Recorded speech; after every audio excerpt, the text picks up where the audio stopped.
Well, basically, what we've been doing is working really nonstop in terms of our detectives, our narcotics officers, our community action team, and we've put this is now the third what we call sweep within this calendar year that we've done so far. This one netted 17 arrests, 5 of whom we consider higher level narcotics dealers, specifically in heroin.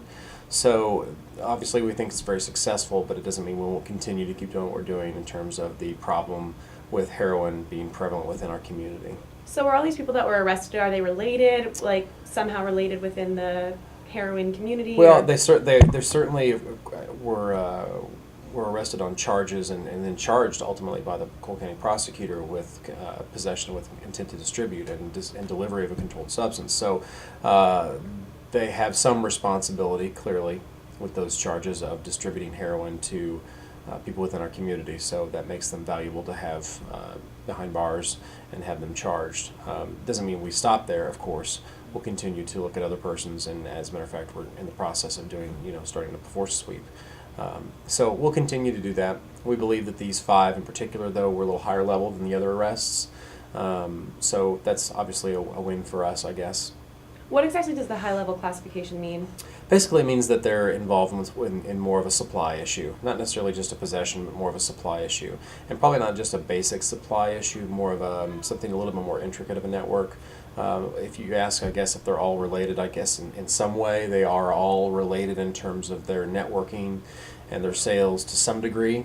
How much they work together, I don't want to necessarily disclose, but I will say that we certainly had enough to proceed with these charges, and we're successful in getting those charges. And were they dealing in the Jefferson City area primarily? Jefferson City, Cole County area. One of the residents, I think, was out in Cole, but for most of these arrests were within Jefferson City itself. So what does this latest bust sweep, you said, what does it kind of mean to your anti-heroin initiative, everything like that? Well, it means we're going to stay aggressive. We've had this is the third sweep this year. We've had over 80 arrests this year alone, this calendar year alone, for heroin-related arrests, narcotics arrests, as part of this Community Action Team Narcotics and Mustang Task Force. And it's this collaborative effort between us and the Mustang Task Force. Our SWAT team, the Cole County Sheriff's Department SWAT team, assisted earlier this week on some things. So we continue to work together to try and deal with this issue, and we're going to continue to stay aggressive on it, which means that we will continue to serve search warrants. Our SWAT team will continue to be aggressive and go out and serve those warrants, and we will arrest people and take them to jail. That's what we're here to do. What does it mean to you to be able to see visible progress of this? I guess it's good and it's bad. Certainly we're pleased with the level of cooperation we have amongst law enforcement agencies, that we can work together on this, that our community action team is working as hard as they're working, and it's nonstop with detectives and narcotics officers, literally nonstop. So that's good in that what they're doing is paying off in terms of getting people behind bars and getting charges. It's also good in it's sending out a message, hopefully, and it seems to be, because it seems to be a little more difficult to get heroin at times throughout the city. That doesn't mean our narcotics officers, undercover officers aren't working with people to try and continue to make cases. We'll continue to do that. But I guess the bad part of things, or the disheartening thing, is the fact that we still have to continue to do that, and future lives could be lost, because heroin is it's clearly not a joke. It's very serious. It has resulted in deaths before within this community, and we want to get that off the streets as quickly as possible, and certainly take those who are directly responsible for dealing it, off the streets as well. I guess it was during the last sweep that I spoke with you last about this, you were saying how the initiative is kind of twofold. It's also an educational part. What have you been doing with that recently? Well, the Hope campaign is served an initial purpose in getting the message out. We knew when we started this whole thing that it wouldn't be just a matter of strict enforcement. Certainly a very important part of it, perhaps maybe even in some eyes the most important part of it. But when coupled with an education element, which in this case the Hope campaign was, and working with healthcare providers and persons within the industry that have, worked with people who have suffered from addiction, they can deal with them on a different level and maybe stop the problem before it becomes a problem. So if we can do that, like I said before, that's a win-win situation.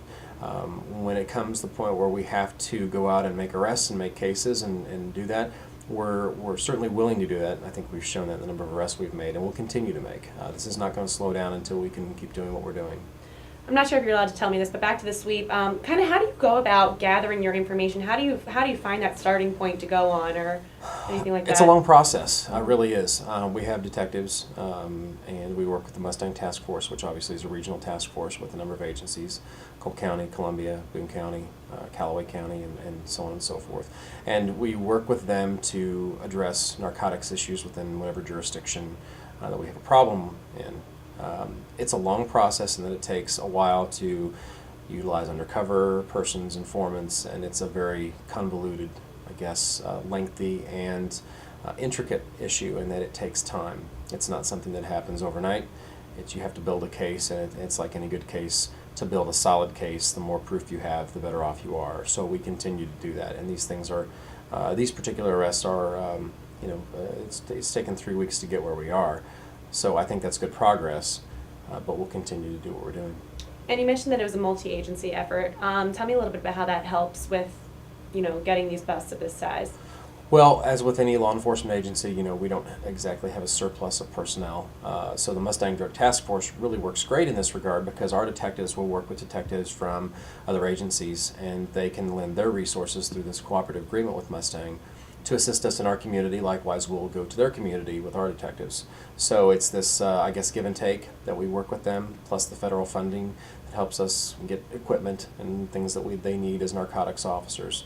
And of course, pays part of their salary too.